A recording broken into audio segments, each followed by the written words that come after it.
You realize that when Jesus died, the Jewish people knew that he had made some comments about him possibly being raised up from the dead. So they requested a guard be placed at the tomb, and they got a guard, a Roman guard. Now, a Roman guard, by the way, was a serious deal. Something happened that night, or that morning, early in the first hours of the day, where the guards, according to the scripture, were slain in the spirit. Well, they get back up and they realize the grave is open. Now, here's the situation you got to understand. What was the penalty for a Roman soldier who slept on watch? Because the story that they were paid to share was that they fell asleep. Well, it took a certain amount of courage to even come up with that story, because Caesar had established, when a Roman garrison was overrun by, I believe it was a Germanic tribe, and they wiped out a unit because the centurions, those who were set on the night watch, fell asleep. So the penalty for sleeping on a night watch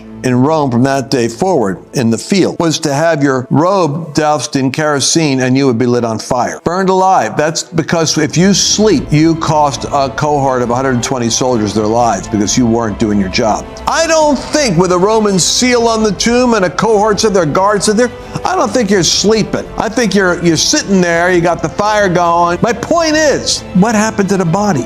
The Romans wouldn't have slept. And by the way, if you're asleep, how can you give testimony as to what happened? Can you imagine that?